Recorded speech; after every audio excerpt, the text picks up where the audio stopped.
Here comes Reverend Dr. Daniel Lee!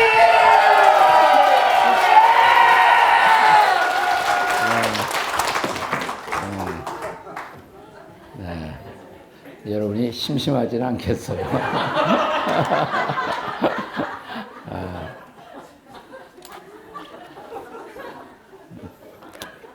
그래서 우리 김 목사님 신학교 다닐 때부터 제가 별명을 천하의 괴물이라고 이렇게 별명을 지었는데, 어제나 오늘이나 동일합니다. 변함이 없습니다. 나이가 먹어도 변함이 없고 세월이 지나도 변함이 없어요. 딱 하나 변화된 건 옛날보다 목소리가 더 허스키해졌어요.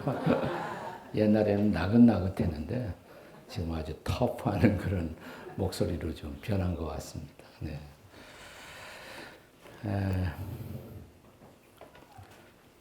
어제 밤에는 회복이라는 주제로 같이 말씀을 나눴는데 오늘은 치유입니다. 치유. 우리가 인생을 살다 보면 갑자기 모든 의욕이 사라지는 때가 있습니다. 식욕도 사라지고 의욕도 사라지고 뭘 하고 싶지도 않고 인생은 정말 살만한 가치가 있을까?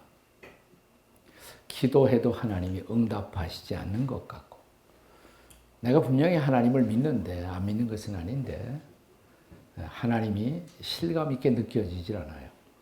어젯밤에 제가 하나님의 임재라는 단어를 매우 강조했는데 이 presence of God. 근데 하나님의 임재보다는 absence of God. 하나님이 마치 안 계신 것처럼 부재한 것처럼 그래서 내 기도를 안 들으시는 것처럼 그렇게 느껴지는 때가 있습니다. 그래서 마침내 더 이상 살고 싶지 않다 인생을. 하나님 그러려면 차라리 내 목숨 가져가 주세요. 그럴 때가 있습니다. 우리 신앙의 선배들은 그런 경험을 영적인 침체라고 불렀어요. Spiritual depression, 영적인 침체의 시간. 혹은 어떤 우리 신앙의 선배들은 그런 시간을 지날 때 영혼의 어두운 밤을 지난다. Dark night of the soul. 영혼의 어두운 밤을 지난다. 이런 표현을 썼습니다. 이것이 한두 달에 끝날 수도 있어요. 어떤 사람은 서너 달, 6개월 이렇게 상당히 긴 시간 이런 낙심과 좌절의 시간을 보낼 때가 있습니다. 마음도 아프고 몸도 아프고. 오늘 우리가 본문은 열왕기상 19장입니다. 열왕기상 19장. 열왕기상 19장에 나타난 사람의 이름은 엘리야라는 사람입니다. 엘리야. 잘 아시죠? 엘리야. 네. 엘리야는 성경에 하나님의 사람이다. 이렇게 불리워지고 있어요. 너 하나님의 사람아. Man of God. 하나님의 사람. 얼마나 좋아요. 하나님의 사람. 우리에게 그리스도인들이 받을 수 있는 별명 가운데 가장 영광스러운 별명이 저는 이런 별명이라고 생각해요. 하나님의 사람. 하나님의 사람. 어떤 사람은 아침에 일어나면 그때부터 돈을 생각해요. 하루 종일 돈을 묵상합니다. 이런 사람은 돈 사람이라고 부르죠. 돈 사람. 네. 그렇게 인생을 사는 사람도 있어요. 네. 근데 너 하나님의 사람아 얼마나 좋아요. 하나님의 사람아. 네. 이 사람은 얼마나 중요한 사람이고 아니?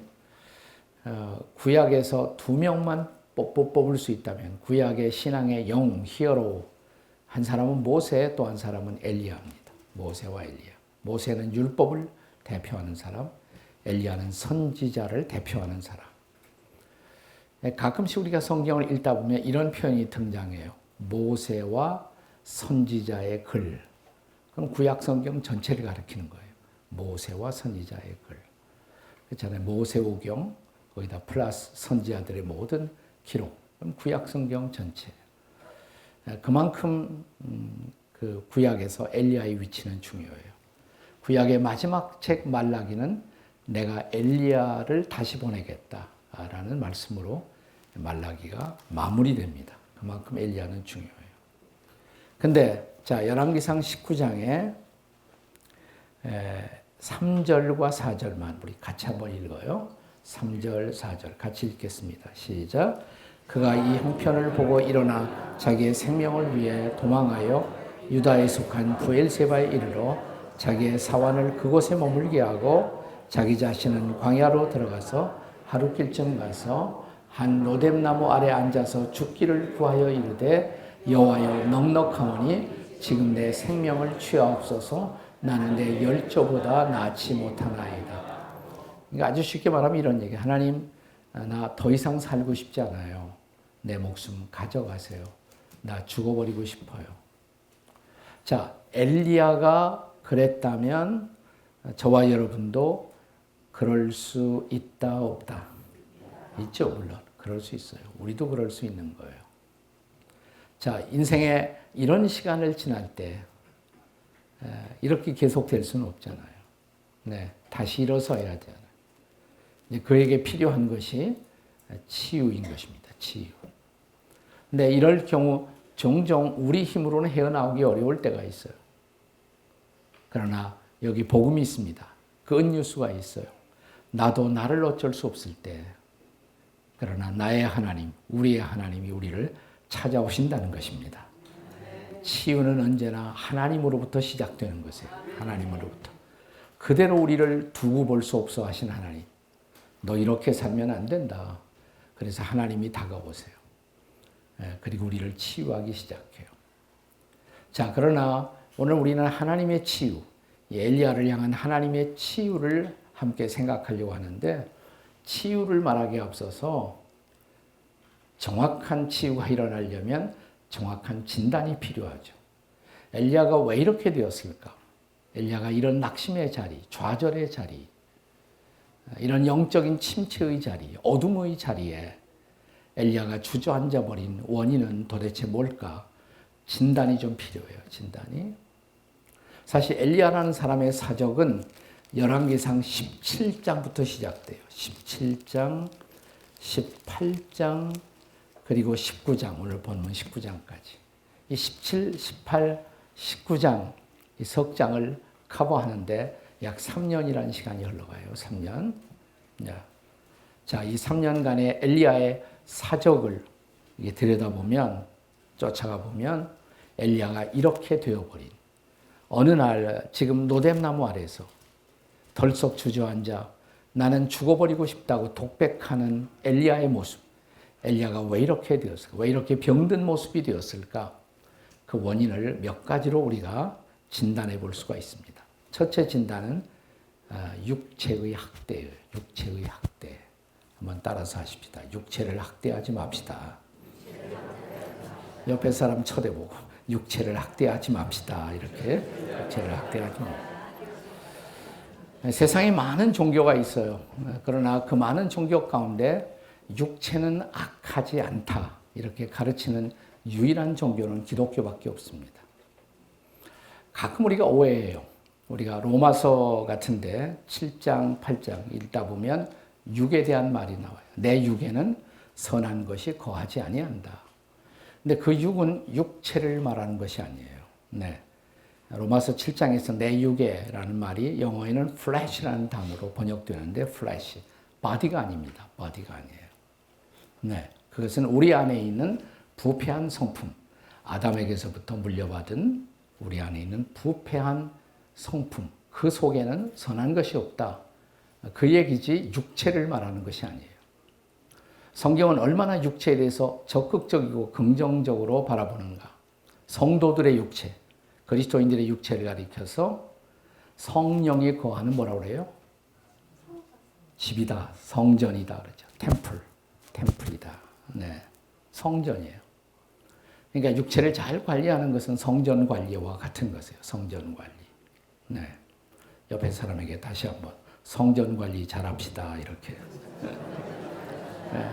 그러니까 육체를 학대하지 말고 성전 관리 잘하자 말이에요. 우리가 이제 세상을 어느 날 떠나게 되죠. 떠나게 되면 우리는 종종 생각하기를 그냥 영혼만 영원히 사는가, 영혼만. 영원불멸이라고 하는데 영원불멸은 기독교 사상이 아니에요. 우리는 영혼만 영원히 사는 것이 아니에요. 기독교는 부활의 종교예요. 예수님도 몸을 가지셨어요. 네. 그래서 우리가 마지막 날에 새 몸을 얻어요. 부활의 몸을 얻어갖고 영생하는 것이지 영혼만 영생하는 것이 아니에요. 그만큼 육체는 귀한 것이에요. 육체는 소중한 것이에요. 네. 육체를 가지고 하나님의 일도 하고 육체를 가지고 우리가 이웃도 돕고 사랑하고 얼마나 중요한지 몰라요. 근데 엘리야가 지금 이렇게 주저앉아 버린 원인 17, 18, 19장 이 석장을 쭉 따라오다 보면 3년이라는 세월이 흐르는데 그 3년 동안 엘리야가 무려 그 주거지 자기가 거하는 곳을 8번이나 옮겨요. 3년 동안 몇 번 옮긴다고요? 8번 옮겼어요. 길르앗이라는 곳에 있다가 저 사마리아 쪽으로 올라가요. 그다음 디르사, 그 다음에 또 내려와요. 그립 골짜기로 내려와요. 그래서 다시 또 올라가요. 북쪽으로 사르반, 지금의 거의 레바논 지역인데, 그러다 조금 또 남쪽으로 내려와서 칼멜 산에 왔다가 이스르엘 평원으로 내려가요. 이스르엘 평원. 다시 저 남쪽에 부엘세바까지. 3년 동안 8번이나 온 게 이렇게 쉽게 생각하시면 돼요. 3년 동안 내가 이사를 8번이나 갔다. 그럼 스트레스 걸릴까요? 안 걸릴까요?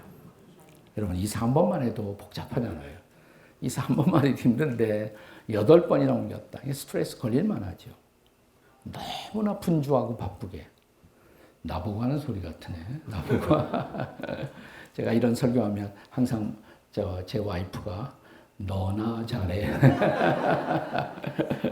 예, 예. 저도 육체 관리를 잘 하려고 애는 쓰는데 잘 못하는 사람 중에 한 사람이에요. 근데 제가 여러분 제이 목사님을 보니까 저보다 훨씬 더 못해. 겉으로는 멀쩡한 것 같지만 속에다가 다 뭘 붙이고 이렇게 다 뭐 하고 있더라고요. 네. 그러니까 그런 건 본받으시면 안 돼. 목사님을 사랑하시지만. 네. 자, 이 육체의 관리라는 것이 얼마나 중요한지 몰라요. 육체의 관리. 네. 성경에 보면 육체의 연습은 유익이 있다 그랬어요. 경건의 연습은 더 큰 축복이 있지만 육체의 연습도 아주 중요한 것이다. 성경은 이렇게 가르칩니다. 예. 근데 우리 전 세계에서 육체를 잘 관리하지 못하고 제일 많이 학대하는 대표적인 민족이 저는 우리 한민족이 아닐까. 한마는 한민족이라는 생각이 들 때가 있어요. 우리 한국 사람들이 외국 사람들하고 접촉하고 컨택하고 살다 보면 외국 사람들이 우리 한국 사람들에게 제일 먼저 배우는 한국말이 무슨 말이에요? 빨리빨리 잘하시네. 네, 빨리빨리. 그 빨리빨리가 좋은 점도 있어요. 그래서 한국이 아주 짤막한 시간에 전쟁을 겪은 나라로서 지금 선진국의 거의 그 대열까지 따라 올라갔단 말이죠. 네. 빨리빨리가 좋은 점도 있어요. 그러나 나쁜 것도 많아요. 네. 예, 조금 한국이 경제적으로 발돋움을 하고 발전된 나라를 만들긴 했지만 수많은 문제를 붙들고 지금 씨름하는 가장 커다란 원인이 너무 여유 없이 살고 있는 때문이 아닌가 이렇게 생각될 때가 많아요. 여유가 없어요. 삶의 여유가 없어요. 지나치게 바쁘단 말이죠. 저는 제일 불쌍한 사람이 열심히 일하는 것은 미덕이지만 여유 없이 일하는 것은 바람직한 것은 아니에요. 제일 불쌍한 사람이 죽어라고 일하다가 죽어버리는 사람. 예. 그 여유가 없잖아요. 너무 여유가 없어요. 네. 근데 한국 사람들이 본래부터 이렇게 여유가 없는 민족이었을까? 저는 그렇게 생각하진 않아요. 우리 몇 년 전에 크리스찬이 돼갖고 한국 그 사회에 좋은 영향을 끼치는 분 가운데 문화부 장관을 지내신 이현영 선생님 계시죠? 이현영 선생님. 이현영 선생님의 진단에 의하면 한국 사람들이 이렇게 여유 없는 민족, 바쁜 민족이 되는 것은 언제부터인가? 그 라면 먹기 시작할 때부터 그렇게 됐다. 그래요. 이 라면이라는 이 기호식품이 산업화를 대표하는 식품이란 말이죠. 라면은 본래 일본 사람이 처음에 만들었죠. 네. 그렇지만 일본 사람보다도 사실은 한국 사람들에게 더 어울린다 이 말이에요. 물 끓여놓고 훅 하고 그냥 순식간에 해치우잖아요. 순식간에. 네.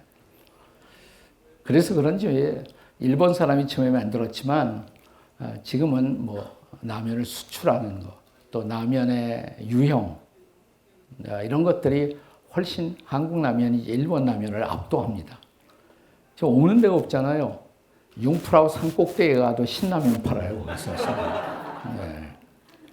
이제 한국 사람들이 라면을 숫자마다 다 만들어냈어요. 1, 뭐 1번지 라면, 2, 200냥 라면, 3, 삼양라면, 4, 사발면, 5, 오양면, 6, 육개장라면, 7, 칠보면, 8, 팔도라면, 9, 구운면, 열라면.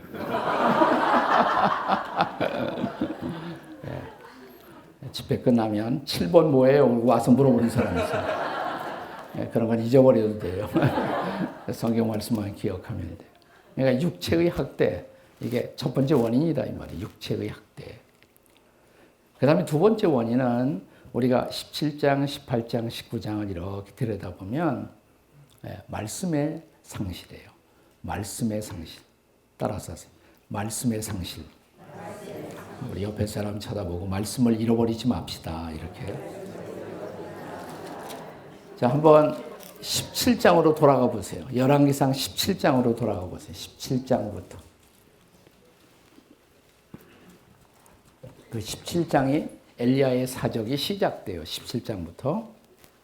자, 1절에 길르앗에 우고하는 자 중에 디셉 사람 엘리야가 아합에게 말하되 내가 섬기는 이스라엘 하나님 여호와께서 살아계심을 두고 맹세하노니 내 말이 없으면 수년 동안 비도 이슬도 있지 아니하리라. 어느 날 그 당시 이스라엘의 통치자가 아합이라는 왕이에요. 엘리야가 그 앞에 등장한 거예요. 나를 통해 전달되는 하나님의 말씀을 당신이 순종하지 않는다면 이 땅은 하나님의 심판을 받아 비도 이슬도 다 끊어질 것입니다. 그런 예언의 말씀을 전달해요.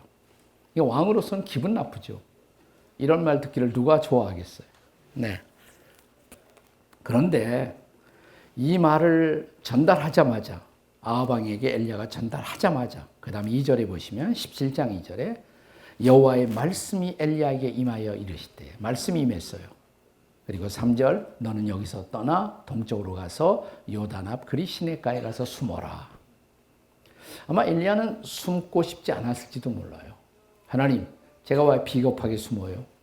제가 아합 왕에게 이 말씀 전할 때 저는 목숨 걸고 나온 거예요. 목숨 걸고. 저 도망 안 갈래요. 할 수도 있어요. 그러나 그 다음 절에 보시면 5절이에요. 5절. 열왕기상 17장 5절 따라서 읽으세요. 그가 여호와의 말씀과 같이하여 곧 가서. 네, 즉 엘리야가 하나님의 말씀과 같이하여 가서. 그러니까 하나님이 숨어라. 그러니까 가서 숨었다 이 말이에요. 숨어라. 그러니까 가서 숨는 거예요. 네. 자, 근데 이 그리시네가로 가면서 뭐가 제일 걱정이었을까요? 깊은 골짜기거든요. 그리 골짜기는 저는 이스라엘에게 답사를 하면서 그리시네가라고 믿어지는 장소를 가보았어요. 정말 깊은 골짜기. 정말 깊은 골짜기. 네. 내가 거기 가서 뭐 먹고 살게요? 아마 엘리야가 이런 생각할 것을 하나님이 아시고 뭐라고 말씀하시는 거 아니? 걱정 말라고 4절에 거기 가면 시냇물이 있을 텐데 시냇물을 마셔라. 그러니까 드링크는 시냇물로 해결하고 내가 까마귀들에게 명령하여 너를 먹이게 하리라. 까마귀들을 까마귀가 저를 먹여준다고요? 약속하신 그대로 6절에 보면 까마귀들이 아침에도 떡과 고기를 저녁에도 떡과 고기를 가져왔고 하루에 2번씩 친절하게 하나님은 까마귀를 시켜서 떡과 고기를 스테이크까지 떡과 고기를 하루에 2번. 나는 이거 보면 사람은 하루에 2번 먹어도 살 수 있다라는 것이 성경적이라고 생각해요. 근데 꼭 3끼씩 먹느라고 우리가 애를 쓰죠. 제가 최근에 해봤어요. 하루에 2끼만. 훨씬 몸이 가볍더라고요. 그런데 기왕에 떡과 고기를 까마귀를 통해서 공급할 때 그 드링크까지 그냥 상상해 보세요. 까마귀가 떡과 고기뿐만 아니라 코카콜라까지 물고 쫙 날라와서 엘리야를 먹여주는 광경을 한번 상상해 보세요. 근데 그렇게 하지 않고 하나님이 드링크는 거기에 있는 시냇물을 마시라 그랬어요. 자, 여기 문제가 생겼어요. 엘리야가 심판의 말씀을 전한 후 하나님의 말씀을 당신이 불순종한다면 아합 왕이 피와 이슬이 끊어질 것입니다. 그러니까 드링크의 원천인 시냇물이 어떻게 될까요? 마르겠죠. 자, 보세요. 7절에 보시면 17장 7절에요. 열왕기상 17장 7절에 땅에 비가 내리지 아니하므로 얼마 후에 그 시내가 마르니라 그랬어요. 그럼 시냇물이 마르면 나 지금 마실 거 해결할 도리가 없잖아요. 그럼 도망가야지. 풍성한 물이 있는 곳을 찾아가야죠. 근데 저를 놀라게 하는 것은 말라가는 시냇물을 보면서도 엘리야는 아직도 거기에 있었다는 거예요. 거기 있었어요. 자, 그런데 거기서 마실 물 해결하지 못하면 큰일 나잖아요. 그 다음 절 8절에 여호와의 말씀이 엘리야에게 임하여 이르시되 시냇물이 마르자마자 말씀이 또 임했어요. 그러면서 9절 너는 일어나 시돈에 속한 사르밧으로 가라. 거기 머물라. 사르밧이라는 땅으로. 이 사르밧은 지금의 이스라엘 위에 있는 레바논이라는 나라에 속한 지역이에요. 그리로 가라 이 말이에요. 자, 10절에 보시면 17장 10절에 저가 엘리야가 일어나 사르밧으로 가서 제가 여기까지 딱 보면 엘리야의 삶에 중요한 패턴이 있어요. 패런이 있어요. 그는 그냥 한 장소에서 다른 장소로 옮기지 않아요. 반드시 말씀을 받고 하나님의 말씀을 받고 말씀의 인도를 따라 한 장소에서 다른 장소로 옮기고 있는 거죠. 그죠? 자, 이제 18장을 보세요. 한번 18장. 열왕기상 18장에 보시면 18장 1절 이렇게 시작됩니다. 많은 날이 지나고 제3년에 여호와의 말씀이 엘리야에게 임하여 이르시되 너는 가서 아합에게 보이라. 내가 비를 지면에 내리리라. 이제 3년이라는 시간이 흘러가요. 자, 지금 엘리야는 아합 왕에게 심판의 말씀을 전한 다음에 도망 다니고 있는 거예요. 도망 다니고. 아합 왕은 자기에게 기분 나쁜 저주의 말씀을 증거한 엘리야를 아마 자기의 수와 군사들을 풀어서 추적하고 있었을 거예요. 엘리야는 도망자예요. 지금 도망자. 그런데 3년이 가까웠을 때 하나님의 말씀이 엘리야에게 또 임했어요. 엘리야야, 너는 가서 아합에게 보이라. 무슨 말이에요? 도망가지 말아라 더 이상. 아합을 만나라 이 말이에요. 어떻게 했습니까? 그 다음 절 보시면 2절에 엘리야가 아합에게 보이려고 가니. 여기 변함없는 엘리야의 삶에 중요한 패런이 있어요.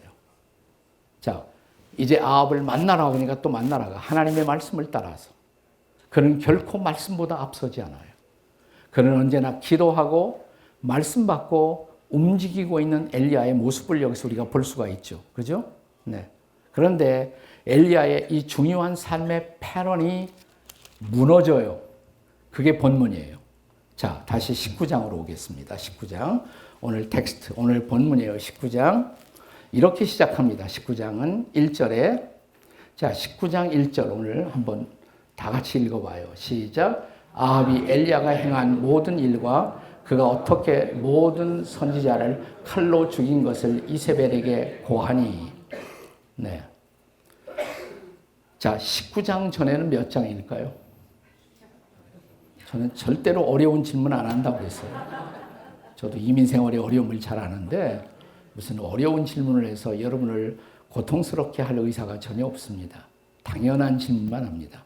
19장 전에는 몇 장? 18장이죠. 네. 19장 직전에 18장 마지막 부분에는 엘리야와 아합이 거느리고 있는 바알 선지자들의 싸움이 벌어지죠. 450대 1. 그 싸움에서 엘리야가 승리하죠. 네, 아주 극적인 승리, 놀라운 승리를 했어요. 그리고 바알의 선지자들은 다 죽임을 당했습니다. 그러니까 이 바알의 선지자를 거느리고 있던 아합 왕이 패배자가 된 거예요. 쭉 늘어져 가고 아합이 궁중으로 돌아옵니다. 돌아와서 누구를 만나냐면 이세벨을 만나요. 이세벨은 누굽니까? 미세스 아합. 미세스 아합이죠. 네, 아합의 부인이에요. 저는 이세벨을 우리 이시 가문을 더럽힌 여인 중에 한 사람이라고 생각합니다. 이시잖아. 예. 저 필리핀의 이멜다 이런 분도 있고. 네. 자, 이세벨에게 말하니 자, 2절에 이세벨이 사신을 엘리야에게 보내어 이르되 내가 내일 이맘때에 반드시 네 생명을 저 사람들 중 한 사람의 생명 같게 하리라.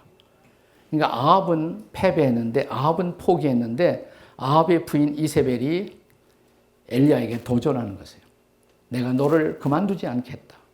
네가 죽인 바알의 선지자처럼 나도 네 목숨을 가져가겠다. 이세벨이 도전한 거예요. 자, 그리고 3절. 본문의 3절입니다. 19장 3절 다시 읽습니다. 다 같이 시작. 저가 이 형편을 보고 일어나 그 생명을 위하여 유다에 속한 부엘세바에 이르러 자기의 사환을 그곳에 머물게 하고. 그러니까 저가 이 형편을 보고, 그러니까 이세벨이 내 목숨을 노리고 있다는 이 형편, 이 상황을 보고 부엘세바라는 곳으로 가요. 부엘세바. 그리고 그 다음 절에 보시면 거기서 로뎀나무라는 나무 하나를, 로뎀나무는 큰 나무도 아니에요. 사막에 많은 나무인데 그냥 제 키만큼 될까? 그 정도예요. 그래도 그늘을 만들어요. 그래서 사막의 여행자들은 이 로뎀나무 아래서 잠깐 낮잠을 자기도 하고 잠깐 쉬어가기도 해요.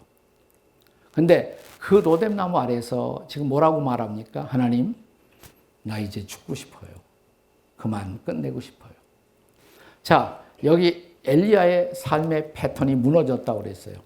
그가 한 장소에서 다른 장소로 옮길 때 반드시 어떻게 옮겼다고 그랬어요? 말씀을 받아. 말씀의 인도를 따라 움직여요. 그런데 지금 저 부엘세바로 도망갈 때 말씀 받아서 갔어요? 그냥 갔어요? 그냥 갔어요. 그냥 갔어요. 이세벨이 내 목숨을 노린다. 그 형편만 보고, 그 상황만 보고 도망간 거예요. 그 상황만 보고. 네. 그에게 기도가 없었어요.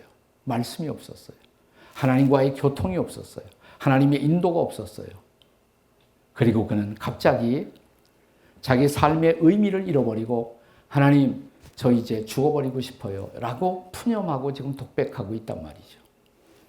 이게 말씀을 잃어버렸기 때문에 일어나는 비극이에요. 말씀의 실종 혹은 말씀의 상실. 여러분, 그리스도인들도 하나님의 백성들도 신앙의 journey, 여행 속에 말씀을 잃어버릴 수 있다는 거 아세요? 어느 날 갑자기 말씀이 들려오지 않아. 목사님 설교가 들려오지 않아.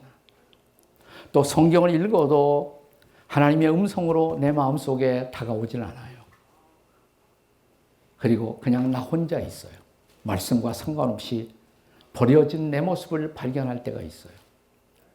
제가 은퇴 후에 한국의 가평에 철로역정 공원을 만들었어요. 필그림 하우스라는 곳에 필그림 프로그레스. 그래서 많은 순례자들이 오세요. 하루에 보통 한 200명씩, 주말에는 한 400명씩 이렇게 오세요. 네. 거기 이제 주인공 크리스찬이 멸망의 도시를 떠나 자, 하나님이 우리를 위해서 예비하신 시온성에 갈 때까지, 천국에 들어갈 때까지의 모든 과정이 이렇게 잘 이렇게 만들어져 있어요. 우리의 신앙을 거기서 체험할 수 있어요. 쭉 걸으시면서 여러분이 체험할 수가 있어요. 그런데 크리스찬이 가다가 한 언덕을 넘어요. 그 언덕의 이름이 Hill Difficulty. 그러니까 고난의 언덕, 어려움의 언덕. 뭐 이렇게 번역을 읽어보면 곤란산 뭐 이렇게 번역되어 있기도 해요. 자, 언덕을 넘어다 보니까 너무 힘들잖아요. 땀도 나고 너무 힘들고. 근데 보니까 이 휴게정이 있어. 쉴 수 있기 좋은데. 잘 됐다. 좀 쉬어가자. 그래서 거기서 크리스찬이 잠깐 쉼을 청하다가 이제 깨보니까 시간이 상당히 흘러간 거예요. 그래서 가요. 가다 보니까 뭔가 이상해. 뭔가 잃어버렸어요. 그가 일찍이 십자가 언덕을 지날 때 하나님의 천사에게 받은 선물이 있어요. 반드시 이 여행길에는 이것을 놓치지 말고 가라고. 두루마리 말씀, 하나님의 말씀이에요. 근데 그 말씀을 잃어버린 거예요. 그래서 돌아가요. 돌아가서 그 말씀을 찾으러 갑니다. 네. 이런 신앙의 경험들을 거기서 다 할 수가 있어요. 어디 가면? 한국에 어디 가시면? 가평 필그림 하우스에 가시면. 옆에 있는 분들에게 한국 가면 한번 가야겠네요. 이렇게 다 같이 시작. 한국 가면 한번 꼭 가야겠네요. 여러분, 목사님은 한번 다녀갔어요. 네, 다녀갔어요. 제가 돈도 안 받고 거기서 잘 모셨어요. 약간의 그 점심값도 내고 이렇게 할 수 있는 곳인데, 네. 그 말씀의 실종, 말씀을 잃어버리는 것이 얼마나 비극인가라는 사실을 알 수가 있어요.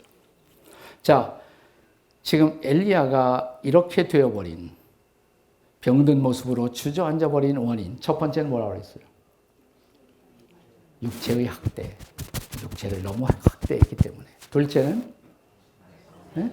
말씀의 상실. 그리고 세 번째는 어제도 강조했던 것입니다.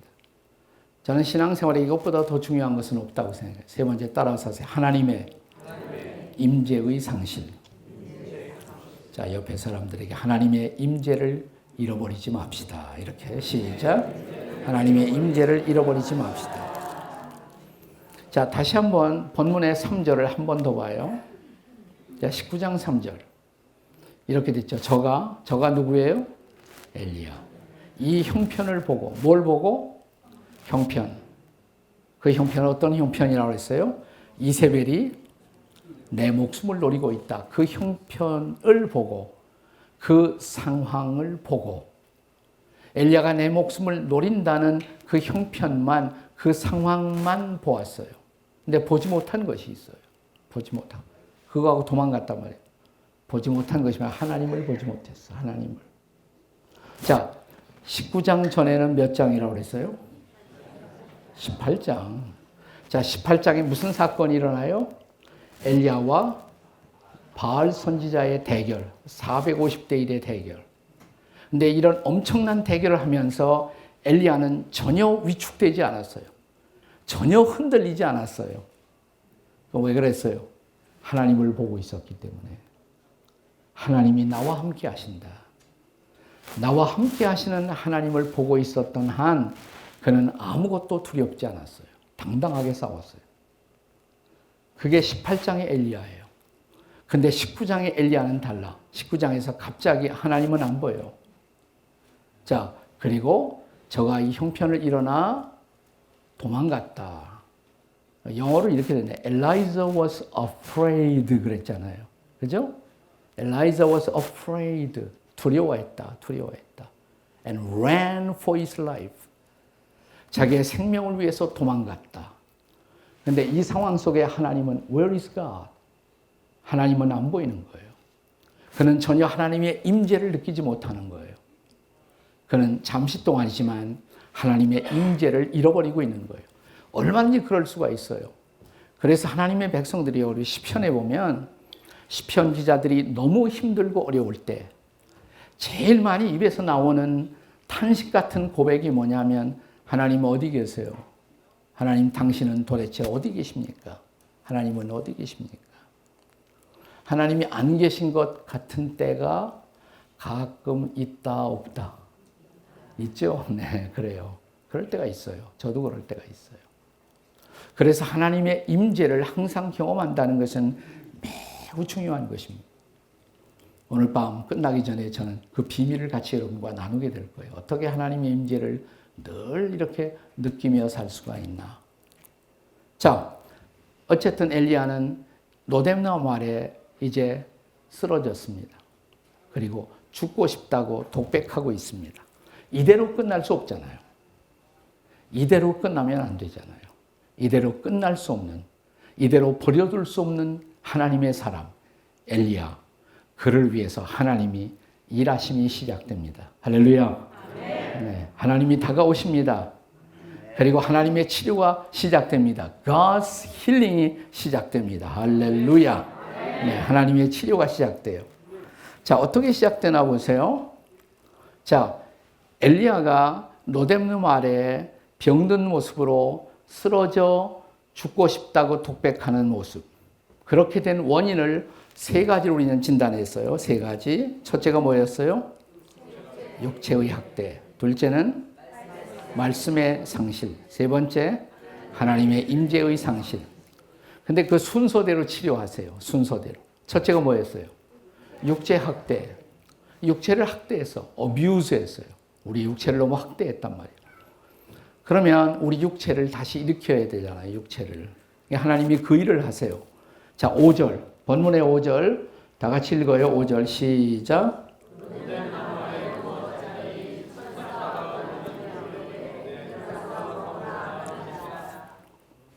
네, 노뎀나무 아래 누워 자더니 천사가 그를 어루만지며 그에게 이르되 하나님이 천사를 보냈어요. 에인절. 하나님의 천사를 보냈어요. 그리고 angel touched him. 그를 타취하셨다 그랬어요. 그를 만지셨다 그랬어요. 치료가 시작돼요. Healing takes place. 이제 치료가 막 시작되고 있는 거예요. 근데 제일 먼저 한 것이 뭐냐? 육체를 회복시키는 거예요. 육체부터 회복시키시는 거예요. 네. 저는 이런 지경에서 엘리야가 잠을 잘 수 있었다는 것이 먼저 하나님의 은혜라고 생각해. 이런 상황 속에서도 잠을 잘 수가 있었다. 네. 그게 축복이에요. 하나님이 저에게 개인적으로 주신 은혜 가운데 하나가 저는 어디 가든지 잘 자요. 하여튼 머리만 기댈 때가 있으면 자요. 그건 우리 김재희 목사님이 증인이에요. 그래요? 안 그래요? 맞아요. 그러잖아요. 오늘도 그냥 차에 기대자마자 자요. 여러분의 목사님의 문제는 밤에 잠을 자지 못한다는 것입니다. 여러분이 그거 위해서 기도하셔야 돼요. 그래서 잠 잘 주무시도록. 아멘? 잠을 잘 자도. 저는 옛날에는 제일 제가 목회하면서 혐오하는 인생들, 제가 제일 싫어하는 사람이 누구냐면 내 명설교를 듣고도 자빠져 자는 인간들. 이건 용서할 수 없는 사람들이었어요. 제가 옛날에 저 메릴랜드의 지구촌 교회에서 목회했잖아요. 제가 내일 오후에 가는데 거기 창립 기념식 하러 오후에 가는데 하여튼 과거에 제가 거기 있을 때 설교만 시작하면 주무시는 형제 하나가 있었어요. 한 설교 시작 그러면 막 입신이 시작돼요. 동시에 주무시기 시작해요. 이게 참 시험이에요. 내 마음의 시험이에요. 그래서 한 번은 제가 끝나고 나서 그 형제를 만났습니다. 형제는 내 설교가 자장가로 들리나? 어떻게 설교만 시작하면 자나? 그랬더니 목사님 죄송해요. 근데 그 다음에 한 소리가 근데요 목사님은 한국에서도 목회하고 미국 와서도 목회하고 똑같은 목회하잖아요. 우리는 이 미국 땅에 와서 한국에서 한 번도 해보지 못한 일들 대부분 하고 있잖아요. 그죠? 한국에서 못 해봤던 일들. 그로서리 스토어에 가서 일하고. 지금 많이 변했더라고요. 플로리다 마켓 가서 일하고 그리고 관공서 가서 일하고. 네. 가스 스테이션 가서 일하고. 한국에서 한 번도 안 해봤던 일들. 미국 사람들과 같이 일하고. 잘 되지도 않는 영어로 그 사람들하고 섞여서 한 주간 내내 스트레스 받다가 주일날 교회 와서 내가 아버지의 집에 왔다. 생각만 해도 졸려요. 근데 그 말이 제 마음에 들어왔어요. 그 무렵 저를 감동시킨 말씀이 뭐냐면 시편에 여호와께서 사랑하는 자에게 잠을 주시는도다. 이런 말씀이 있어. 그래서 그 다음부터는요. 제 설교 시간에 자는 사람 보면 하나님의 사랑을 받아서 자지. 제가 시험이 안 되더라고요. 지금 여러분이 주무시고 싶은 사람 있으면 제 눈치 보지 말고 주무세요. 괜찮아요. 근데 또 인생들이 자라고 그러면 또 안 자. 어쨌든 잘 수 있었던 것도 은혜다 이 말이에요. 하나님이 재워주신 거예요. 재워주신 거. 근데 잠만 재워주신 것이 아니라 천사가 그를 어루만지며 일정한 시간 동안 잔 다음에 일어나라고, 먹으라고. 자, 6절 보세요. 19장 6절 다 같이 읽어요. 시작. 본즉 머리맡에 숯불에 구운 떡과 한 병에 물이 있더라. 이에 먹고 마시고 다시 누웠더니 뭐 했어요? 먹고 마시고 다시 눕고 이거예요. 이거. 내가 하나님이면 어떻게 했을까? 엘리야한테 가서 내가 하나님이라면 야 엘리야 네가 내 종이니 정말? 나 여호와의 종이 그 모양 그 꼴이냐? 너 지금 시험에 들었어. 가서 기도원에 가서 회개하고 다시 시작해. 나 같으면 그랬을 것 같아. 그런데 하나님은 그렇게 안 했어요. 하나님은 인생이 육체로 만들어진 존재인 것을 아셨어요. 그리고 엘리야의 육체를 먼저 회복시켜 주신 거예요. 먹게 하시고 마시게 하시고 눕게 하시고. 나는 이런 상식의 하나님, God of common sense. 나는 이런 상식의 하나님이 너무 좋은 거예요. 너무 좋은 거예요. 네, 또 7절 보세요. 7절 다 같이 읽어요. 시작. 여호와의 사자가 또다시 와서 어루만지며 이르되 일어나 먹으라 내가 길을 이기지 못할까 하노라. 네. 또다시 와서 second time he touched him. 다시 만지셨어요. Get up and eat. Journey is too much for you. 가야 할 길이 멀다. 너 잘 먹고 힘을 내야 된다. 잘 먹고 힘을 내야 한다. 아, 얼마나 좋은 하나님이 일어나. 그 육체를 회복시켜 주는 거예요. 그래서 너무 힘들 때 기도하지 마세요. 좀 이상한 소리지만 너무 힘들면 어떻게 해요? 일단 자빠져 자야 돼. 일단 주무셔야 돼. 일단 주무시고 그 다음에 뭐예요? 먹고 잘 먹고 마시고 그렇다고 계속 먹고 마시고 뭐 하라는 말이 아니라 일단 하여튼 육체를 회복시켜야 한다. 우리는 보통 말이죠. 자기가 육체를 어뷰즈하고 육체를 학대해 놓고 병들어 놓고 나서 기도할 때 뭐라고 기도하냐. 하나님 어찌하여 저에게 이런 병을 주시나이까. 하나님이 뭐라고 그랬어요. 내가 언제 너한테 병 줬니? 네가 네 육체를 제대로 관리하지 못하는 것이지. 우리는 정직하게 사실 앞에 직면해야 돼요. 그래서 육체의 관리는 여러분 매우 중요한 것입니다.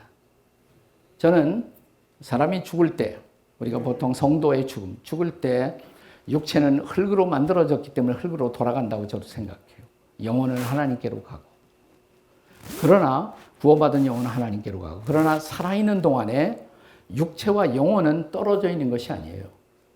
육체와 영혼은 서로 연결되어 있는 거예요. 그래서 육체는 영혼에 영향을 끼치고 영혼은 육체에 영향을 끼쳐요. 육체가 피곤하면 기도도 잘 안 되잖아요. 육체가 너무 피곤하면. 그죠? 네. 또 영적으로 병이 생기면 육체도 아프게 돼요. 그래서 오늘날 의사 선생님들이 의학에서도 인간을 전인적 존재다 그러잖아요. 전인적 존재다. whole person. 혹은 psychosomatic being. 인간은 육체적이고 동시에 정신적인 존재다. 인간은 육체와 영혼이 하나 되어 유기체적으로 움직이는 존재예요. 그래서 육체가 건강해야 정신도 건강하다라는 말은 성경적이에요. 그 말은 매우 성경적인 것이에요. 그래서 다시 한번 강조합니다. 옆에 사람처럼 제발 성전 관리 잘합시다. 이렇게 시작. 제발 성전 관리 잘합시다. 이 레슨이 가장 필요한 사람이 누구겠습니까? 제이킴 목사님. 네, 우리 잘 육체 관리하시도록 박수로 한번 응원하세요.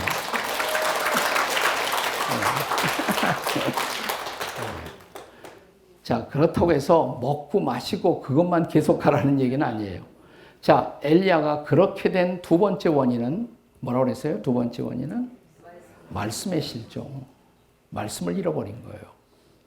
자, 제가 19장 1절부터 8절이 중요한 텍스트지만 조금만 더 읽어보신다면 19장 9절 한번 19장 9절 한번 이어지는 말씀. 19장 마지막 8절에는 이에 일어나 먹고 마시고 음식물에 힘을 의지하여 40주 40야를 가서 하나님의 산 호렙에 이르니라 8절 그랬어요. 그리고 9절. 자, 9절 그 다음 절 한번 다 같이 읽어보겠어요. 9절 성경 가져오신 분들은 시작. 엘리야가 그곳 굴에 들어가 거기서 머물더니 여호와의 말씀이 그에게 임하여 이르시되 엘리야야 네가 어찌하여 여기 있느냐. 네. 자, 그 다음 절에 엘리야가 호렙산에 와서 굴에 들어갔어요. 그랬더니 말씀이 여호와의 말씀이 그에게 임하여 와. 자, 19장 들어와서 한동안 이 표현이 없었어요. 자, 17, 18장 계속되는 말씀이 뭐냐면 여호와의 말씀이 그에게 임했다. 말씀이 임했다. 말씀이 임했다. 근데 19장에 와서 말씀과 상관없이 도망다니고 있었단 말이죠. 말씀과 상관없이. 내가 힘들다, 어렵다. 이세벨이 내 목숨을 노린다. 그것만 생각하고 도망만 다닌 거예요. 오랫동안 그는 말씀에 사로잡히지도 못했고 말씀의 인도를 받지도 못했어요. 그죠? 네, 그런데 자 보세요. 말씀이 다시 임했어요. 하나님이 육체를 회복시켜 주시고 그러니까 먼저 뭘 회복시켜 주시고 육체를 회복시켜 주시고 그 다음에 말씀이 임했어요. 엘리야야 네가 어찌하여 여기 있느냐.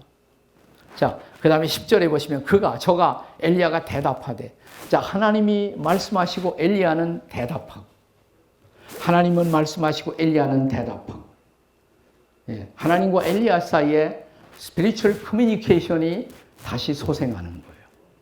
말씀이 들려와요. 성경 읽으면 막 감동이 돼요. 목사님 설교를 들으면 가슴이 뜨거워져요. 말씀이 다시 나를 움직이기 시작해요. 이게 정상적인 성도의 모습이거든요. 아멘? 하나님의 말씀은 살았고 운동력이 있어 좌우에 날선 어떤 검보다도 예리하여 혼과 영과 관절과 골수를 찔러 쪼개기까지 하며 말씀이 살아 움직여야 돼. 말씀이 나를 무브하고 움직일 수 있어야 한단 말이죠. 그게 정상적인 성도의 삶이에요. 그러니까 이제 다시 말씀이 들려와요. 그리고 말씀 앞에 엘리야는 기도로 응답하고 그래서 하나님과의 교통이 회복되기 시작하는 것이에요. 할렐루야. 이제 여기서 엘리야의 본격적인 치유가 시작되는 거예요. 네. 우리가 치유 그래서 치유만 말하면 안 돼요. 이런 하나님과의 영적인 교통이 없이는 온전한 치유는 일어날 수가 없는 것입니다. 말씀이 회복됐어요. 말씀이 다시. 자, 옆에 사람들에게 말씀을 회복합시다. 이렇게 시작.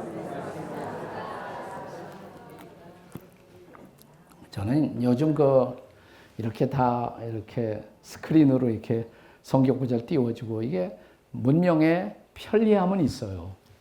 근데 성경 안 갖고 다니잖아요. 요즘 옛날처럼. 그러니까 성경 찾으라고 하면 찾지도 못해 이제. 성경 문맹자들이 많이 늘어나고 있어요. 나는 이것도 굉장히 큰일이다 생각해요. 네. 저 말씀하고 더 가까워졌으면 좋겠어. 말씀. 네. 한국의 유명한 여기 나이 많으신 분들은 1세대 영화 배우 가운데 신영균이라는 배우님 알아요? 몰라요? 알죠? 장로님이에요. 장로님이십니다. 최근에 인터뷰가 신문기사에 나왔는데 내가 죽거든 나는 딱 하나 유언밖에 없다. 두 가지 사실 두 가지. 하나는 나는 내 재산을 뜨리는 곳에 거의 다 기부하기로 작정했고 진행 중이다. 그리고 또 하나는 뭐냐면 내 관 속에 내가 늘 가까이 했던 내 인생의 마지막 후반전에 무엇보다 보배로웠던 성경책 그것만 내 관 속에 나와 함께 넣어주면 좋겠다. 아니 저는 감동받았어. 그분이 정말 스캔들이 없이 마지막에 그렇게 잘 비교적 후배들에게 존경받는 영화인으로 살 수 있었던 비밀. 그 말씀을 가까이 하는 삶. 말씀을 그렇게 가까이 하는 삶. 나는 여러분도 그런 인생을 살아가기를 주님의 이름으로 축복합니다. 네, 말씀의 회복이에요. 그럼 마지막 하나만 더 하면 끝나. 하나만 더 하면. 자, 엘리야가 이렇게 된 원인 첫 번째 뭐라고 그랬어요? 육체의 학대. 두 번째 말씀의 상실. 세 번째 하나님의 임재의 상실. 그럼 어떻게 하면 돼요? 하나님의 임재를 회복하면 되죠. 대답은 그거예요. 따라서 합시다. 하나님의 임재를 회복합시다. 자, 옆에 사람에게 해보세요. 시작. 하나님의 임재를 회복합시다. 자, 엘리야의 인생 속에 하나님의 임재를 회복하기 위해서 어떻게 하시느냐? 11절에 보시면, 자, 여기 19장 11절에 보시면 여호와께서 이르시되 너는 나가서 여호와 앞에서 산에 서라 하시더니. 자, 보세요. 하나님이 엘리야에게 이렇게 말, 엘리야야, 내 하나님, 너 이 산의 중턱에 좀 서 있어. 호렙산이에요. 중턱에 서 있어. 왜요? 내가 네 앞에 지나갈게. 하나님이 지나가요? 그래. 나를 똑바로 봐. 나를 똑바로 봐. 지금 엘리야가 휘청거리고 넘어지는 원인은 하나님이 안 보이는 거예요. 하나님이 보이지 않는 거예요. 그런 엘리야에게 날 좀 잘 봐. 네, 날 좀 잘 봐. 그러면 나는 생각나는 게 있어요. 이 핸드폰, 스마트폰이 처음 시작할 무렵에 저도 스마트폰 하나, 핸드폰 사갖고 옛날에 여기다 뭐 음악도 녹음하고 그러잖아요. 제가 설교하려고 탁 올라갔는데 이걸 안 꺼놓고 올라가갖고 딱 올라가 설교를 시작하려고 하니 이게 터졌어. 노래가 나오는 거예요. 날 좀 보소, 날 좀 보소 이게 나오는 거야. 아이고 참나. 나는 그때 당황함을 잊어버릴 수가 없어요. 근데 하나님이 지금 그렇게 말씀하는 거예요. 날 좀 보라고! 날 좀 잘 보라고. 예! 어떻게 하나님이 도대체 지나간단 말이야, 내 앞에. 열심히 지금 째리고 쳐다보고 있었겠죠. 자, 보세요. 여호와께서 지나가시는데 여호와 앞에 크고 강한 바람이 산을 가르고 바위를 부수나. 바람이 막 일어나는 거예요.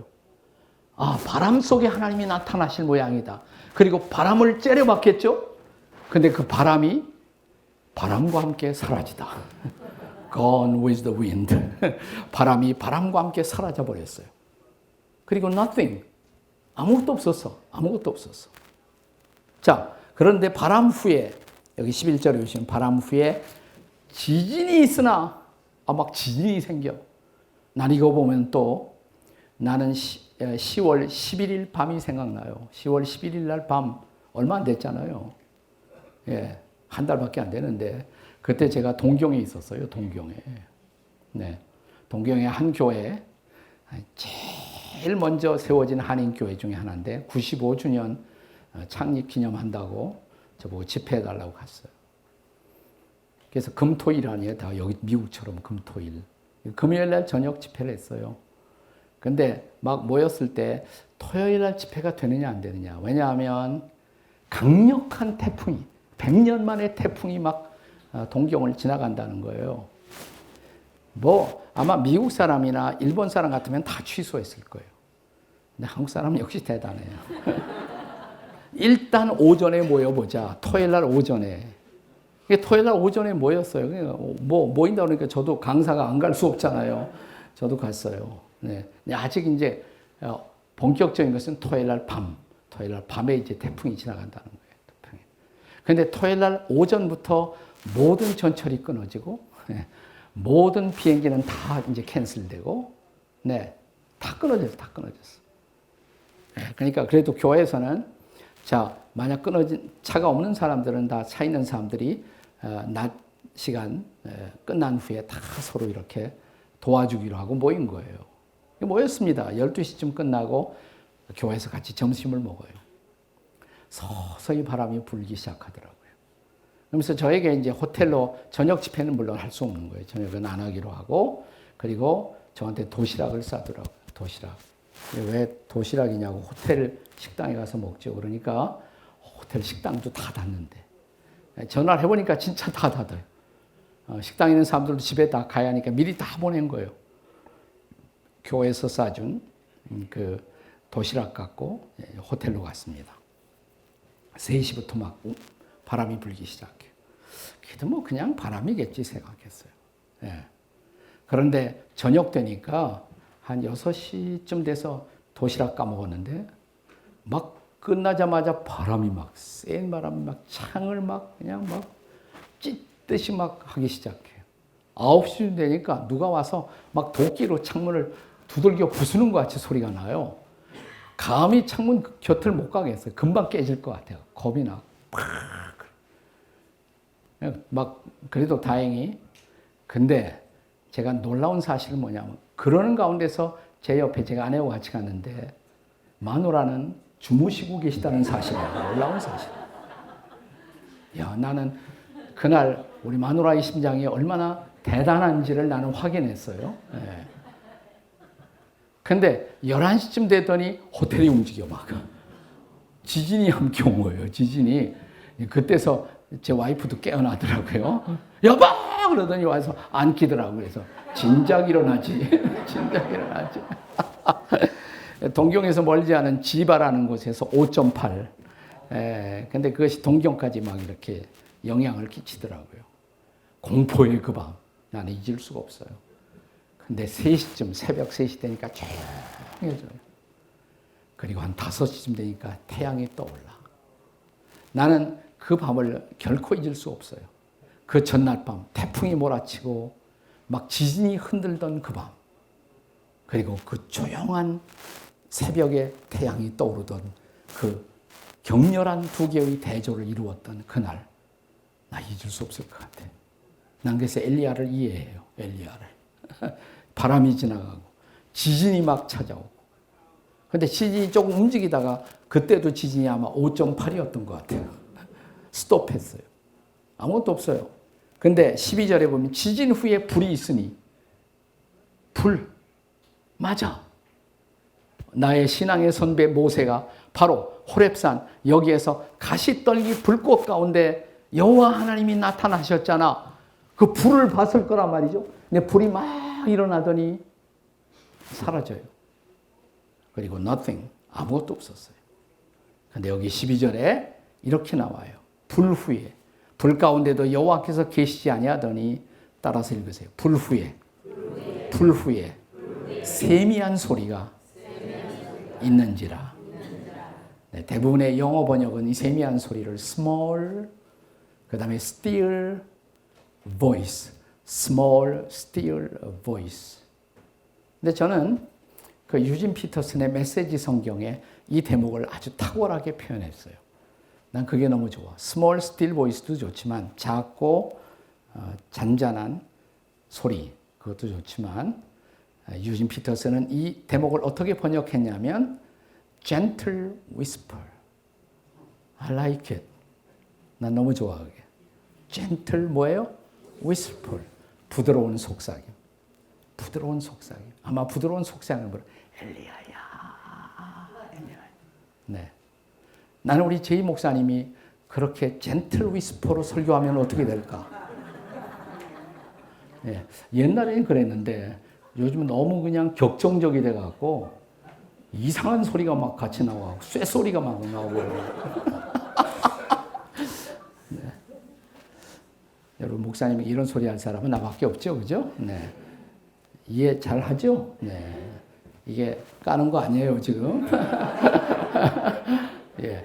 gentle whisper, gentle whisper. 네. 엘리야야. 예. It's me. 나야. 나란 말이지. 하나님이. 여러분, 하나님은 바람 속에 나타날 수 있어요, 하나님. 많은 경우에 바람을 사용하세요. 하나님은 지진 속에 나타날 수 있어요. 때때로 지진이 하나님의 도구로 쓰임받을 때가 있어요. 하나님은 불 속에 나타날 수 있어요. 호렙산 가시떨기 불꽃처럼 말이에요.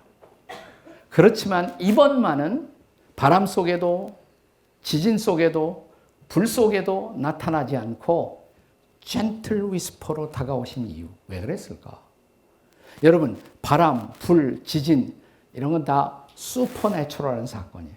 네이처인데 네이처도 격렬한 네이처의 사건. 우리는 때때로 하나님의 임재를 경험할 때, 하나님의 임재 혹은 기적을 경험할 때 그런 격렬한 자연 현상을 동반할 때 하나님 진짜 나타나셨구나. 네, 여러분, 우리가 기적을 왜 기적이라고 그럽니까?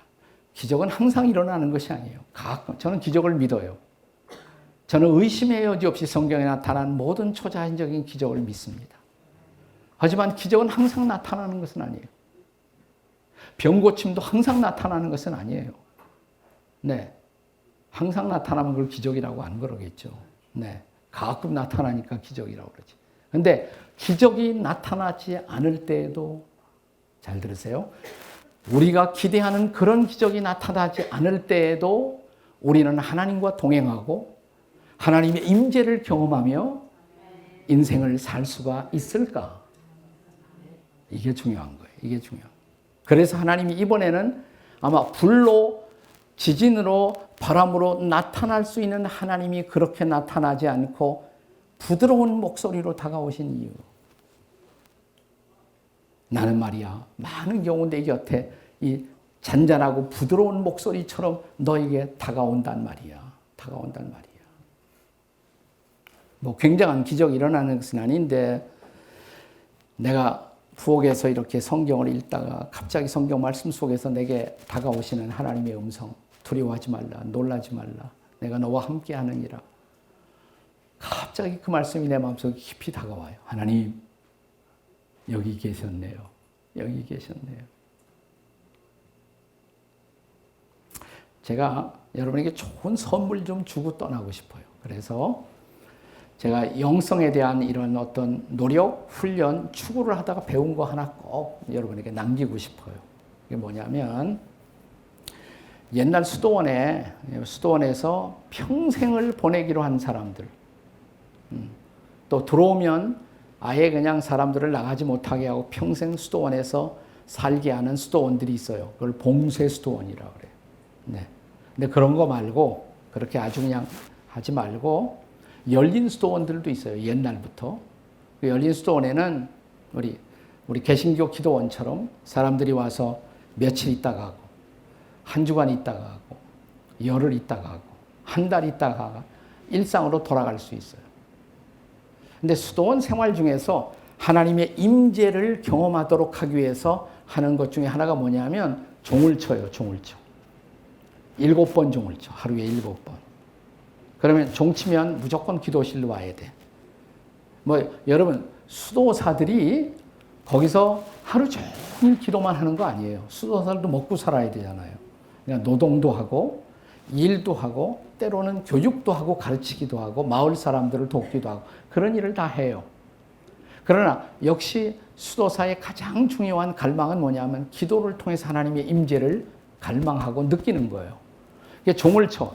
그러니까 7번을 하루를 7번으로 나눠. 새벽에 종치고 그리고 한 5시에 종치고 그리고 아침 먹고 나서 또 종치고. 근데 종만 치면 무조건 기도실에 와서 기도를 하는 거예요.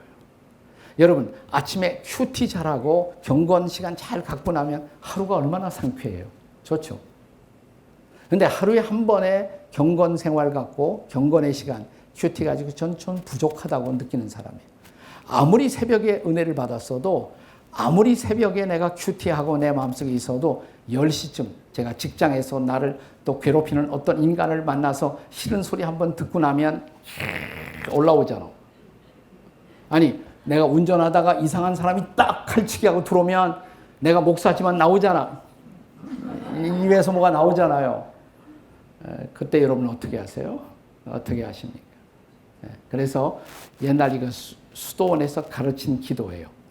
그 기도가 뭐냐면 수도원에서 떠나가는 사람들에게 당신이 집에 가면 당신을 위해서 이렇게 7번 종쳐주는 사람도 없고 그래도 기도 생활은 계속해야 되는데 쉬지 말고 기도해야 되는데 이것을 해보세요 하고 가르친 것이 숨기도예요. 다 같이 숨기도. 이걸 breath prayer라고 해요. 숨기도. 숨기도를 어떻게 하느냐면 자 우선 깊은 숨을 들이쉬기. 다 같이 숨 들이쉬기. 멈춤, 숨을 내쉬어요. 근데 숨을 내쉬면서 짤막한 기도하기. short prayer. 아주 짤막한 기도. 하나님 저를 도와주세요. 하나님 저 힘들어요. 지혜 주세요. 짤막한 기도. 여러분 하나님이 긴 기도만 응답하십니까? 베드로가 갈릴리 바다에서 풍랑을 경험하면서 이렇게 기도했다고 가정해 보세요. 전지전능하시고 무소부지하신 하나님, 제가 지금 두렵고 죽게 되었사오니 그랬다가 이미 벌써 빠졌겠지. 어떻게 기도했어요? 구해주세요 주님. Save me, O Lord. 구해주세요 한마디. 구해주셨잖아요. 그러니까 짤막한 간단한 기도도 하나님이 응답하신다 안 하신다? 하세요. 십자가상에서 회개한 강도가 기억해 주세요 저를 낙원이 임할 때에 Remember me, O Lord.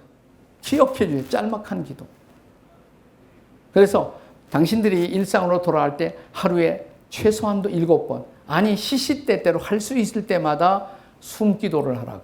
다 같이 숨기도 다시 한번 숨을 들이쉬어요. 멈추고 숨을 내쉬어요. 짤막한 기도 하나, 속으로 짤막한 기도 하나, 지금 여러분에게 절실한 기도, 하나님 제 아들 기억해 주세요. 뭐 한마디, 우리 어머니 도와주세요. 한마디 할 수 있잖아요. 언제든지 할 수 있잖아요. 예, 운전하다가 누가 칼치게 돌았어요. 어떻게 해요? 그때 욕하지 말고 막 하고 싶을 때 뭐부터 해요? 숨기도. 주여 어찌하오리까? 그냥 지나가라. 지나가시면 돼. 지나가시면 돼. 저는 이 기도를 물론 저는 큐티는 큐티대로 하는데 이 숨기도를 수시로 하거든요. 여러분이 저희 집에 온다면 이런 풍경을 볼 수가 있어요. 제 아내와 제가 거의 동시에 이렇게 할 때가 있어요. 그러니까 부부 사이에도 그렇게 다툴 수 있다 없다? 있죠. 그럴 때 뭐 하시면 돼? 숨기도. 하나님의 임재. 그때마다 하나님이 나를 도와주시는구나. 제 생에 잊을 수 없는 한 새벽을 나는 여러분에게 소개하고 싶어요. 제가 교회 나간 지 한 그때가 5년째인가 6년째예요. 갑자기 시험이 들었어요. 제가 갑자기 시험. 그래서 교회를 한 넉 달 반 동안 안 나갔던 적이 있어요. 다 주변에 있는 신자들이 위선자 같이 보이고, 하나님은 괜히 뭐 어쩌다 이루어진 사건 가지고 기도 응답 받았다고 그러는 것 같고, 넉 달 반 동안 제가 안 나갔어요.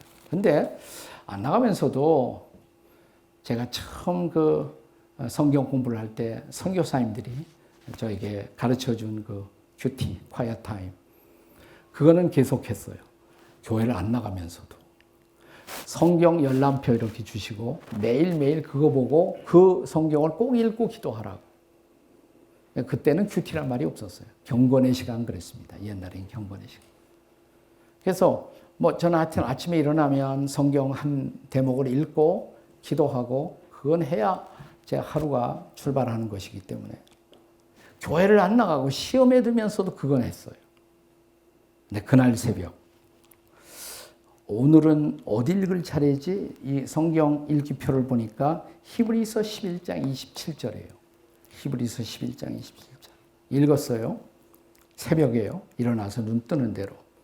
믿음으로 애굽을 떠나 왕의 노함을 무서워하지 아니하고 보이지 않는 자를 보는 것 같이 하여 참았으며. 이게 무슨 말이지? 아, 모세 얘기로구나. 모세가 믿음으로 애굽을 떠날 때 왕의 노함을 무서워하지 아니하고, 그러니까 바로의 진노를 두려워하지 아니하고, 그 다음에 보이지 않는 자를 보는 것 같이 하여, 보이지 않는 자를 보는 것 같이 하여 참았으며. 갑자기 이 말씀을 보는데 막 여기 활자가 막 튀어나오는 것 같아. 이 대목이 보이지 않는 자를 보는 것 같이 하여. 모세가 그 백성을 데리고 바로의 추격을 두려워하지 않고 앞에 있는 홍해바다를 두려워하지 않고 그 백성을 인도해 갈 수 있었던 이유, 보이지 않는 자를 보는 것 같이 하여. 아, 모세는 하나님 보고 있었구나. 하나님 보고 있었구나. 그걸 딱 들으니까 갑자기 이런 생각이 들어요. 그래서 제가 그 새벽에 이 말씀 읽고 이랬어요. 하나님 여기도 계세요? 아직 새벽이 밝아오지 않았는데 어두컴컴한 가운데서 누군가가 마치 제 양쪽 어깨를 이렇게 손으로 누르는 것 같더라고요. 물론이지. 아, 여기 정말 계세요? 갑자기 방이 환해지는 것 같아요. 누군가가 나를 타치하는 것 같고. 나도 알 수 없는 눈물이 막 쏟아지더라. 계속 쏟아져요. 누군가가 계속 내 뒤에서 It's me, 나야. I'm with you. 나 너와 함께 있어. 나는 그분을 버리고자 했지만 그분은 나를 버리지 않았구나.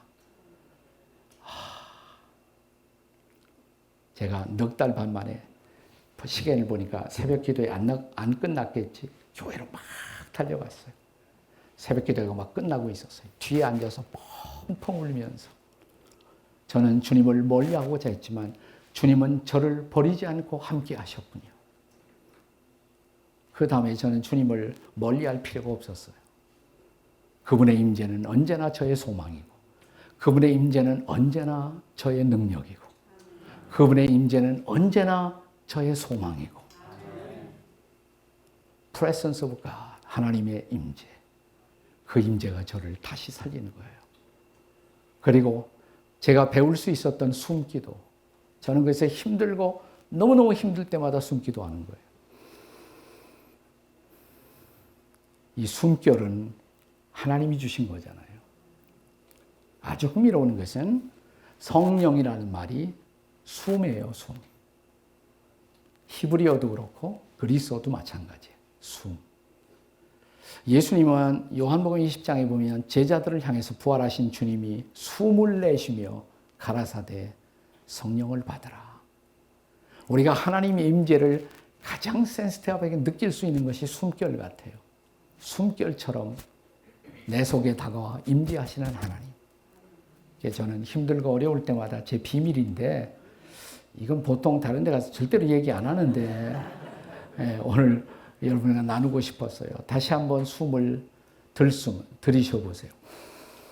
멈추고 숨을 내쉬고, 그리고 그냥 주님, 짤막한 한마디 기도. 주님, I love you. 주님. 여러분, 숨결처럼 임재하셔서 우리를 도와주시는 주님. 한국 초대교회에 와서 이 침례교회를 일으키신 선교사님 한 분이 계세요. 펜윅이라는 캐나다에서 오신 선교사님. 편윅이라고 그랬어요. 펜윅. 이분은 별로 배우지 않았지만 너무 성경을 사랑했고, 그 성경을 번역했는데 혼자서 신약을 다 번역했어요. 그런데 그 기가 막힌 번역 중에 하나는 그분이 성령을 뭐라고 번역했냐면 숨님이라고 그랬어요. 숨님. 숨님이 가라사대. 그 틀린 번역 아니에요. 틀린 번역 아닙니다. 꼭 가장 좋은 번역이라고 할 수 없을지 모르지만 아주 흥미로운 번역이에요. 숨님이 가라사대. 그러니까 숨결처럼 임재하셔서 우리와 함께 하시고 우리를 인도하시는 주님. 나는 여러분이 이런 하나님의 임재를 경험하면서 한평생 건강하게 살아가게 되시기를 축복합니다. 아멘. 다시 한번 숨 들이쉬세요. 멈추고 숨 내쉬고 조용히 기도하시겠습니다. 같이 기도하실 때 기도하시면서 찬송가 하나 부르는데 가사는 제가 불러드릴게요. 우리가 잘 아는 찬양. 나의 영원하신 기업 생명보다 귀하다. 나의 갈 길 다가도록 나와 동행하소서. 주께로 가까이 주께로 가오니 나의 갈 길 다가도록 나와 동행하소서.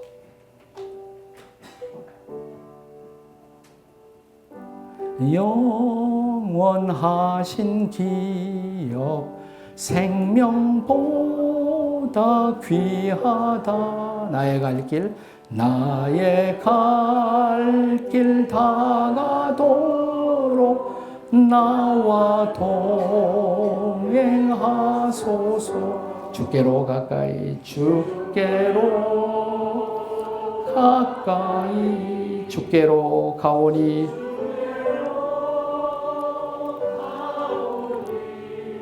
나의 갈 길 다가도록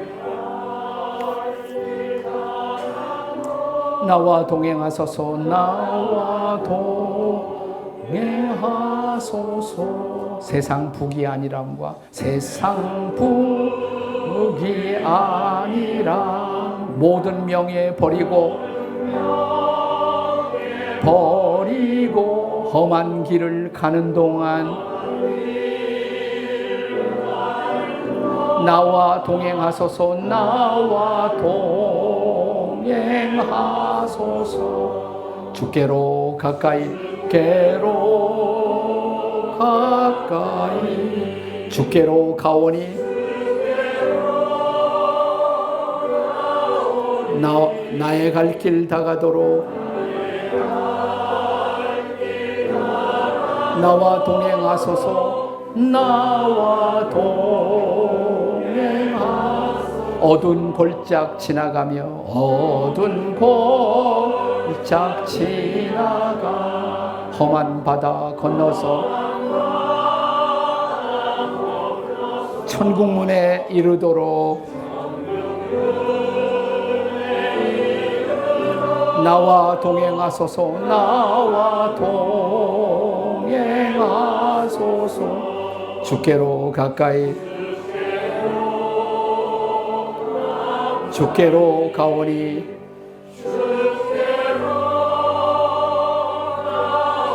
나의 갈 길 다가도록 나와 동행하소서. 나와 동행하소서. 하밍, 조용히 하밍. 조용히 기도하시면서 한번 오른손을 살짝 쥐어보세요. 제가 한국의 신촌 성결교회라는 데 가서 부흥회를 한 일이 있었는데 그 교회에서 한국교회가 존경하는 부흥 목사님 이성복 목사님의 가족을 만났어요. 근데 옛날 이성복 목사님 이야기를 하면서 식구들이 아버지가 힘든 일이 있다는 것을 언제나 알아차릴 수 있었던 것은 힘든 일만 있으면 이성복 목사님은 오른손을 꽉 쥐었다고 그래요. 근데 오른손을 꽉 쥐고 그분은 기도하고 있었던 거예요. 아버님 왜 이렇게 오른손 잡으세요? 딸이 물었더니 나 예수님 손 잡았지. 예수님 손 잡았지. 근데 얼마 후에 손을 펴시면서 할렐루야 됐어. 주님이 응답하셨어. 한번 오른손 쥐어보세요. 쥐고 혹시 힘든 일이 있어요? 아파요? 마음이 아파요? 몸이 아파요? 엘리야를 찾아오신 하나님 천사를 보내고 그 마음을 터치하시고 그 영혼을 터치하시고 그의 답답한 가슴을 터치하시던 하나님. 주님, 저 아시죠? You know me. 내가 얼마나 힘든지, 내가 얼마나 아픈지 아시죠? Touch me. Touch me. 저를 만져주세요. 저를 만져주세요. 저를 고쳐주세요. 저를 고쳐주세요. 제가 건강하게 나머지 일생 주님과 동행하며 주님 섬길 수 있도록 도와주세요. 주님 도와주세요. 주님. 아버지 도와주세요. 아버지 하나님. 저를 따라서 한번 불러보세요. 아버지. 아버지. 더 크게 아버지. 더 크게 한번 오늘 밤 우리 아버지 하나님 불러봐요. 다 같이. 아버지. 기도하세요. 날 좀 도와달라고. 나를 만져달라고. 날 고쳐달라고. 내 마음을 시원하게 해달라고. Oh God, oh Lord, touch me. 이 시간 우리를 만져주시고 고쳐주시고 새롭게 해주시옵소서. 우리 통성으로 계속 기도하시겠습니다. 주님 감사합니다. 주님 이 시간 오셔서 성령으로 우리를 만져주시고 고쳐주시고 터치하시고 우리를 새롭게 해주시옵소서.